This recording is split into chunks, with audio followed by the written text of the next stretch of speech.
Good morning student. बेटा मैंने पिछली क्लास में आपको चैप्टर 15 ट्रांसपोर्ट सिस्टम से question answer and book work करवा दिया था, लेकिन मैंने आपको चैप्टर 15 एक्सप्लेन नहीं किया था। सभी बच्चे ध्यान दीजिए। चैप्टर 15 ट्रांसपोर्ट सिस्टम यानी कि परिवहन प्रणाली, ध्यान से समझने की कोशिश करेंगे। सभी बच्चे ध्यान दें बेटा। हम सभी को एक जगह से दूसरी जगह जाने की ज़रूरत है। सभी को पढ़ती आप सभी जानते हैं।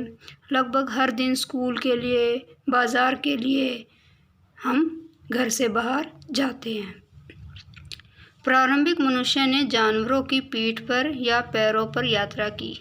पहियों के आविष्कार के साथ गाड़ियां विकसित की गई, जिन्हें बैल या घोड़ों द्वारा खींचा गया था। ये धीमी गति के परिवहन थे। आज हमारे द्वारा उपयोग किए जाने वाले परिवहन के साधन तेज़ हैं। हम साइकिल, कार, स्कूटर, नाव, रेल और हवाई जहाज़ प्रयोग करते हैं। वे हमें कम समय में दूरी तय करने में मदद करते हैं। एक देश के लिए एक कुशल परिवहन प्रणाली कहा जाता है यदि उसमें हवा, पानी, सड़क और रेल मार्गों का समुचित नेटवर्क हो। सभी बच्चे ध्यान दें।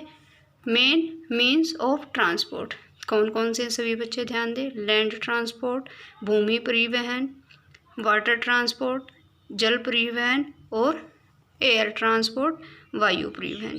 सभी बच्चे ध्यान दें। सबसे पहले हम लैंड ट्रांसपोर्ट के बारे में आपको समझाने का प्रयास करेंगे। लैंड ट्रांसपोर्ट भारत उन देशों में से एक है जिनके पास दुनिया में सड़कों का सबसे बड़ा नेटवर्क है। Car, scooter, truck, cycle road पर चलते हैं। वे लोगों के लिए एक स्थान से दूसरे स्थान तक यात्रा करना संभव बनाते हैं, जैसे खाद्यान्न, अन्य सामानों का परिवहन। ठीक है बेटा, रोडवेज में। इसके बाद देखिए आप लैंड ट्रांसपोर्ट में ध्यान दीजिए। नेशनल हाईवे, राष्ट्रीय राजमार्ग राज्यों की राजधानियां बड़े शहरों और कस्बों को जोड़ता है। उनका निर्माण और रखरखाव राष्ट्रीय सरकार द्वारा किया जाता है। यानी कि जो नेशनल हाईवे है, उनकी जो सड़कें हैं, नेशनल हाईवे के जो रोड हैं, उनका रखरखाव, उनकी देख रेख, उनका निर्माण सब राज्य केंद्र सरकार के द्वारा करवाया जाता है। स्टेट हाईवे राज्य के राजमार्ग गांव, कस्बों और शहरों और एक राज्य के भीतर से जुड़े हैं। उनका निर्माण और रखरखाव राज्य सरकार द्वारा किया जाता है। जैसे दिल्ली में आम आदमी पार्टी की सरकार है, तो आम आदमी पार्टी की ये जिम्मेदारी है कि वो स्टेट हाईवेज का निर्माण करवाए और उनका रखरखाव करे। ठीक है बेटा।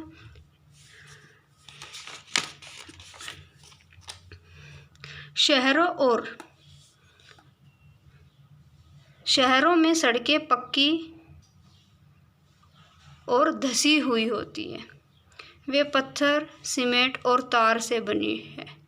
गांव में रोड कच्चे होते हैं। सभी को पता है कि गांव में जो रोड बनाए जाते हैं वो मिट्टी डालकर बनाए जाते हैं, और शहरों में जो रोड बने हुए होते हैं वे पक्के रोड होते हैं, पत्थर से, सीमेंट से बनाए जाते हैं।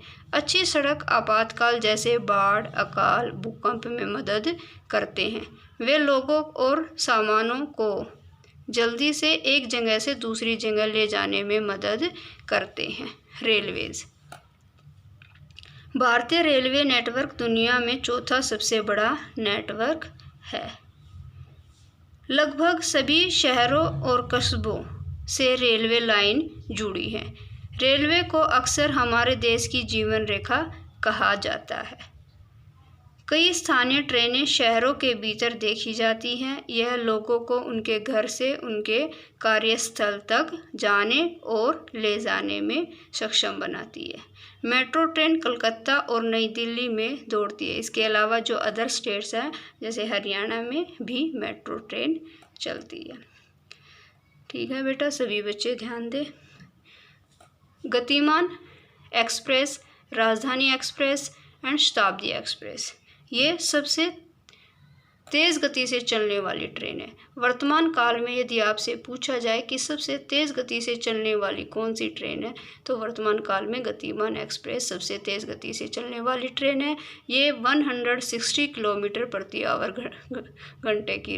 आवर की स्पीड से दौड़ती है। आपने पहले ही जान लिया कि भारत में नदियों और जल निकायों की एक बड़ी संख्या है। दैनिक उपयोग में सामान और लोगों को परिवहन के लिए उपयोग करते हैं, यानी कि वाटर ट्रांसपोर्ट का उपयोग वहाँ किया जाता है जहाँ समुद्री इलाका होता है, यानी कि जहाँ समुद्र होता है। ठीक है बेटा, सभी बच्चे जहाज़ का, नाव का, इन सब का इस्तेमाल वाटर ट्रांसपोर्ट में किया जाता है। लोगों को ले जाने वाले जहाज़ को, यानी कि एक स्थान से दूसरे स्थान पर लोगों को ले जाने वाले जहाज़ को पैसेंजर शिप कहा जाता है। ठीक है बेटा। कार्गो शिप, माल ढोने वाले जहाज़ को मालवाहक जहाज़ कहा जाता है। ठीक है। इसके अलावा टैंकर शिप, पेट्रोलियम और तेल ले जाने वाले जहाज़ को टैंकर शिप कहा जाता है। मछुआरों ने मछली पकड़ने के लिए नावों का उपयोग किया है। क्रूज शिप, आजकल बहुत ही शानदार जहाज है जिन्हें क्रूज शिप कहा जाता है। भारत में 13 प्रमुख बंदरगाह और 200 यानी कि 200 छोटे बंदरगाह हैं। सभी बच्चे अपनी बुक्स में भी करेक्शन कर लीजिए बेटा। भारत में जो वर्तमान काल में है वो 13 मेजर पोर्ट्स हैं और 200 माइनर पोर्ट्स हैं। ठीक है बेटा। एयर ट्रांसपोर्ट,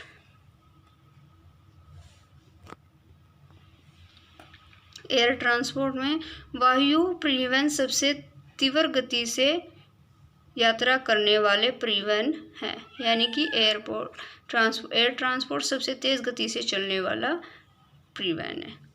बड़े शहर और कस्बे भारत के वायु परिवहन से जुड़े हैं। ठीक है। Airlines are of 2 kinds, domestic airlines और इंटरनेशनल एयरलाइंस। डोमेस्टिक एयरलाइंस वे लोगों और सामान को एक ही देश के भीतर एक स्थान से दूसरे स्थान तक ले जाती है, डोमेस्टिक एयरलाइंस। और इंटरनेशनल एयरलाइंस जो होती है वो अंतर्राष्ट्रीय एयरलाइंस लोगों और सामान को एक देश से दूसरे देश ले जाती है। ठीक है बेटा। ओके। चैप्टर, इसके अलावा 4 इम्पोर्टेंट इंटरनेशनल एयरपोर्ट, आपसे पूछा जा सकता है कि भारत में कितने इंटरनेशनल एयरपोर्ट है।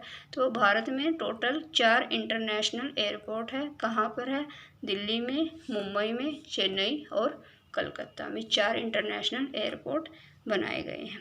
ठीक है बेटा। ओके। चैप्टर 15 ट्रांसपोर्ट सिस्टम आपका कंप्लीट हो गया है बेटा। मैंने चैप्टर 3 के बाद आपको चैप्टर 15 करवाया बेटा। मैंने आप सभी बच्चों को ध्यान में रखते हुए ही इस चैप्टर को रखा है, तो आप कंफ्यूज ना हो चैप्टर 3 के बाद चैप्टर 15, क्योंकि ये इजी चैप्टर था, इसीलिए मैंने ये पहले आपको एक्सप्लेन कर दिया। तो आप चैप्टर 3 के बाद चैप्टर 15 करेंगे। ओके।